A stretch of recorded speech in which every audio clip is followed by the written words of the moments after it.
جناب نوفل جن کا خیمہ قریب ترین خیمہ تھا امام حسین کے ساتھ، بہترین تیر انداز تھے، کہتے ہیں اندھیری رات تھی، اب ظاہر ہے یہ چوکن رہتے تھے کہیں دشمن حملہ نہ کرے خیموں پر، تو کہتے میں نے کوئی شبح دیکھا، مطلب کوئی سایہ دیکھا جو امام حسین کے خیمے کے پیچھے جا رہا ہے، تو مجھے شک ہوا کہیں ایسا تو نہیں کہ پیچھے سے دشمن نے اٹیک کیا، تو کہتا میں نے اس سائے کا پیچھا کیا، جب آگے بڑھا تو میں نے دیکھا کہ یہ میرے آقا امام حسین ہیں، چلتے جا رہے ہیں۔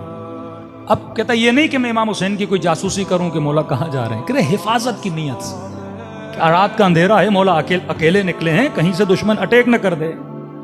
کہتا پیچھے چلتا گیا، امام حسین نے محسوس کیا کوئی آ رہا ہے، امام نے کہا نوفل تم ہو؟ میں نے کہا جی مولا۔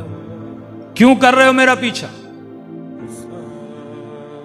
میں نے کہا مولا پیچھا نہیں کر رہا، خوف تھا کہ رات کا اندھیرا ہے، آپ اکیلے چل رہے ہیں صحرا میں، کوئی حملہ نہ کر دے آپ کی حفاظت کے لیے۔ امام نے کہا گیا۔ جناب نوفل کہتے ہیں امام حسین نے میرا ہاتھ پکڑا اور ٹہلنے لگے ہاتھ پکڑ کے صحرا میں۔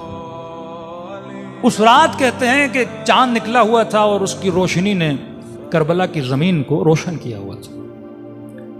اتنے میں امام حسین نے کہا کہ نوفل وہ دو پہاڑیاں نظر آ رہی ہیں؟ میں نے کہا جی میرے مولا۔ کہا دیکھ ان پہاڑیوں کے پیچھے کوئی نہیں، نہ لشکر یزید ہے نہ کوئی سپاہی ہے۔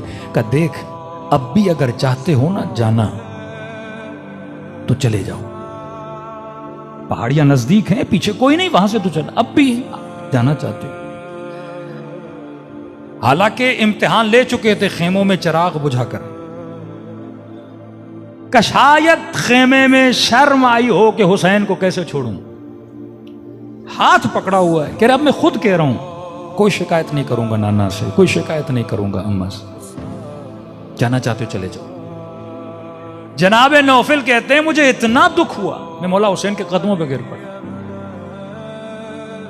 کہ مولا حسین مجھے موت سے کوئی خوف نہیں، آپ کو چھوڑ کے زندہ کیسے رہوں گا؟ حسین کو چھوڑ کے کوئی زندگی ہے؟ اور چلا بھی گیا تو قیامت میں زہرا کا سامنا کیسے کروں گا؟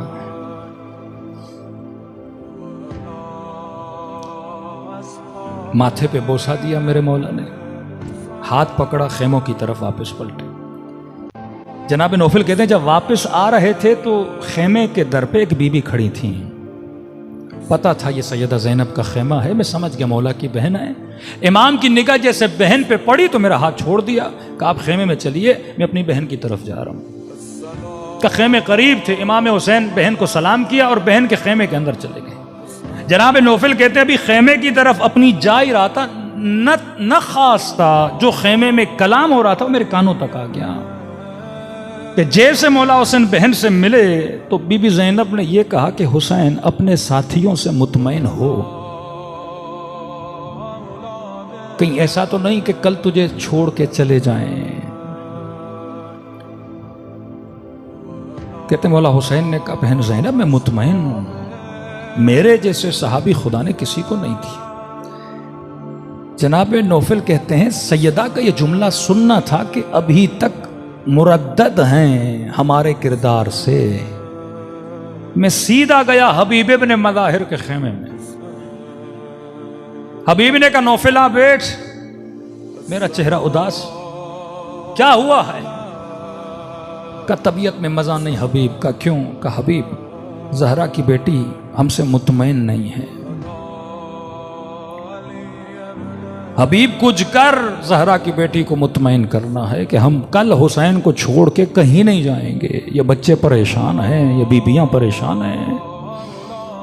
جناب حبیب نے سارے اصحاب کو جمع کیا، کہتے جب جمع ہوئے تو علی اکبر بھی آ گئے، حضرت غازی عباس بھی آ گئے، کہا کہ مولا ہم بنو ہاشم سے کلام آج نہیں کرنا، میں اس لشکر سے کر رہا ہوں، اور کہا کہ لشکر علی کی بیٹی ہم سے مطمئن نہیں ہے اور ہم نے مطمئن کرنا ہے۔ کہتے ہیں پورا لشکر جمع ہوا سیدہ زینب کے خیمے کے باہر۔